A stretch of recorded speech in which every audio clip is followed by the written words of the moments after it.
Disney Channel superstars. What happened to them? Disney has famously been the start for many stars' careers. Britney Spears, Christina Aguilera, Justin Timberlake, and Miley Cyrus, just to name a few. But that same star quality is not being born out of Disney stars today. Many Disney stars will become household names or just very popular in their own right. You can't say the same today. I think there are many factors to consider, but more importantly, I do think Disney has lost its cultural grasp when it comes to creating new superstars. Let's start from the beginning. Disney has always combined music with TV shows, and the Mickey Mouse Club, which starred teen pop stars like Britney Spears and Christina Aguilera, is one of the many popular examples of that.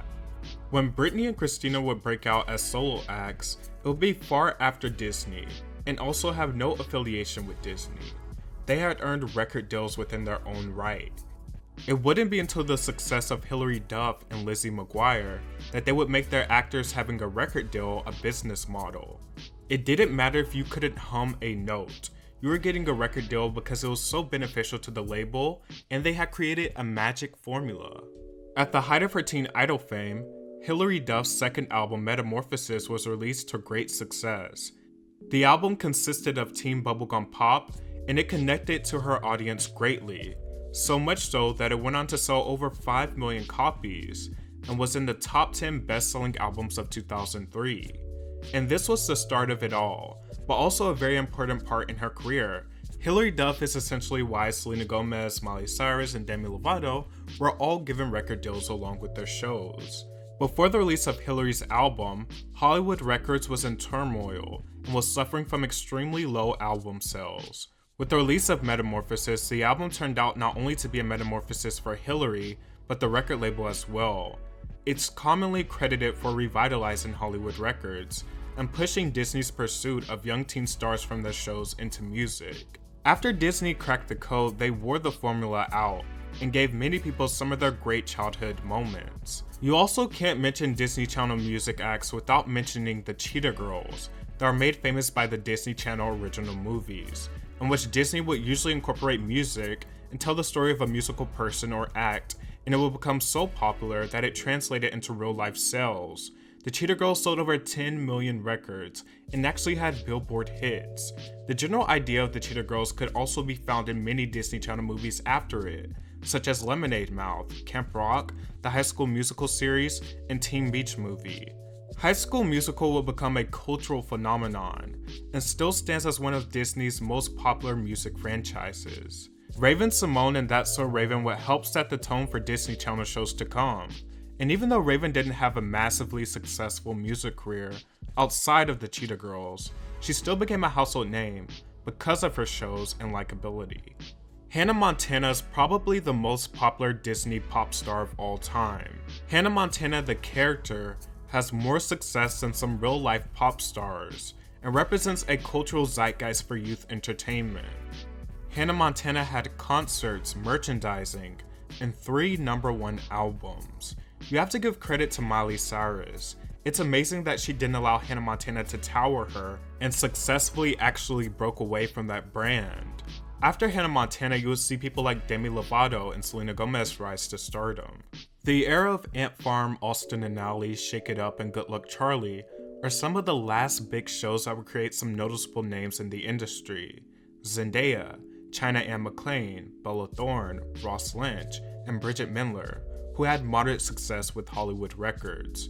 There are a few pop acts that Disney tried to mold into a superstar, but it didn't quite work out, such as Olivia Holt, Laura Marano, and even Zendaya. She didn't want to make music, but she has become a very successful actress. And I think Zendaya is probably the last noticeable star to come from Disney in this day and age. Olivia Rodrigo is also pretty popular, but she isn't even signed with Disney or Hollywood Records.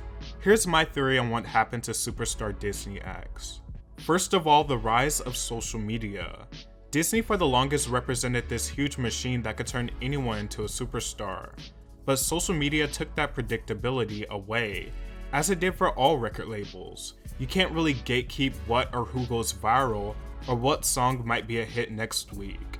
Disney's business model sort of aged out, which is why now they're starting to incorporate more social media influencers into their shows and brand. The second thing is the maturation of teen pop music. Every Disney singer, whether they were talented or not, pretty much started off as a label puppet. They were very PG, kept together, and couldn't do certain things. People would freak out when a Disney star said the word damn. That's how censored and PG everything was kept. But around 2013, when songs like Royals dropped, it changed the pop music landscape, but it especially changed the teen pop sphere. I don't think there was any way Disney Channel stars were going to be able to keep up with the mature content with songs like Royals. They were still singing their friendly dance pop songs, nothing as moody or varied in content. After Royals, you see people like Khalid, Alicia Cara, Troye Sivan, and Halsey rise. And more recently, you have someone like Billie Eilish, who broke out on the scene relatively young and addresses many different topics like depression, drugs, and even murder. Can you imagine someone like Billie Eilish on Disney Channel with lyrics like, "Might seduce your dad" type? The outrage that would cause. I think teen pop stars refusing to sing cheesy, non-threatening pop songs helped age the Disney model out. The landscape of music has changed drastically that I can't even really imagine another Miley Cyrus-sized pop star coming out of Disney, meaning they are a direct product of Disney. They were signed and made music and TV shows for Disney. I don't see that happening again.